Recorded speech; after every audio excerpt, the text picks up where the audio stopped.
In politics, after any campaign, there's a lot of what we call Monday morning quarterbacking. People wondering what went wrong. That's happening again. The Harris-Walz campaign leaders speaking out this week about what happened. Here is some of what they told Pod Save America. You know, the political atmosphere was pretty brutal, and that's not an excuse. You had right track, wrong track, I think 28-72, about 70% of the country saying they were angry.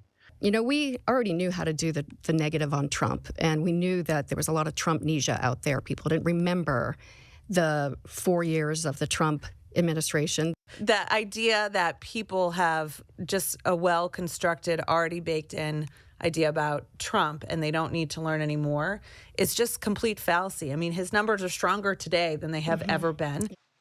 We have a great political panel here. Joel Payne and Tricia McLaughlin. Joel is CBS News political contributor and a Democratic strategist. Tricia joining us remotely, a Republican strategist. She served as a senior advisor and the communications director for Vivek Ramaswamy's presidential campaign.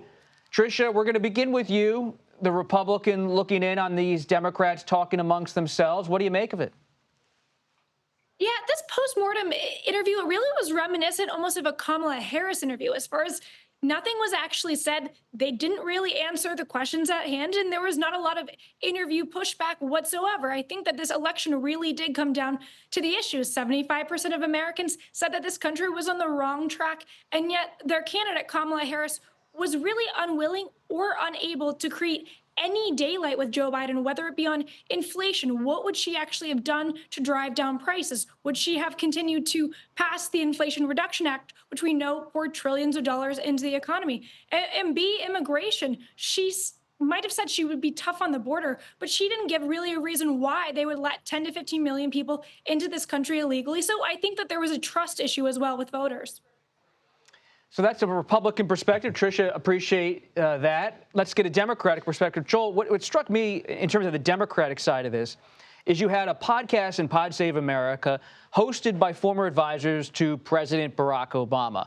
Many people who were part of the Biden campaign, but especially the Harris campaign, also former advisors to President Obama. So you have this kind of meeting of the minds of people's in the Obama orbit, shall we say. Yeah. What is the view inside the Democratic Party about that Obama crowd and whether they are bearing responsibility fully, and should they continue to have such influence in the Democratic Party? Oh, Bob, there are a lot of tough questions being asked within the party right now. I know several of those folks who were part of that interview. Jen O'Malley Dillon, 16 years ago, I worked for her. She's one of the smartest minds in politics, party agnostic.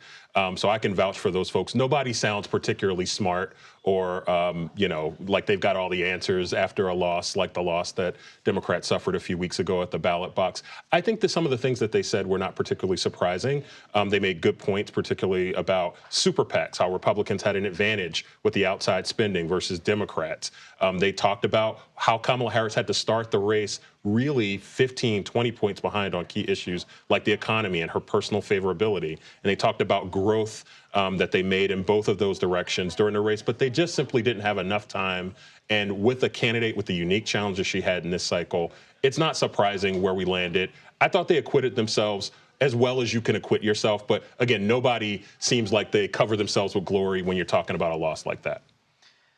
Tricia, when you look at your own political experience working for the Ramaswamy campaign as a top advisor, he's now working with President-elect Trump on government cuts across the board in an outside way, but still working formally with the transition.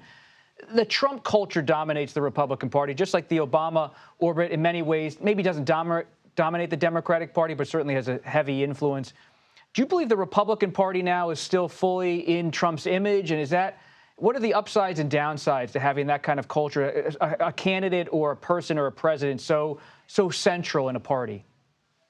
I think that the mandate that Donald Trump was given on November 5th, it does change the trajectory generationally for the Republican Party, him winning the popular vote when that hasn't been done since the 80s for a Republican. That being said, I think that we saw something very different this go around with a change in coalition, as far as you have Tulsi Gabbard, you have RFK, you have people who were not loyal to Donald Trump in the primary. That includes my boss, Vivek Ramaswamy, who ran against him. So while I think it's going to change the Republican Party and more into a working class populist party. And I think that's cemented. It's no longer the party of Mitt Romney. And because of that mandate, it's really here to stay, that populism. And Joel, just to finish this up here, can you respond to her point? Former Democratic Congresswoman Tulsi Gabbard, now part of the Trump coalition. Robert F. Kennedy Jr., from a famous Democratic family, now part of the Trump coalition. Are Democrats grappling with how that more libertarian, independent, minded at least, Democrat has in some capacity migrated over to the Republican side? Every smart Democrat I've talked to since the election understands that the current trend lines for where the coalitions are going don't work in our favor. You've got to grow your base of working class support. There are working class plans that Democrats have for the American people that just aren't reaching them in the way that they need to. And I think some retooling is required. I do want to quarrel with one thing Tricia said, mandate.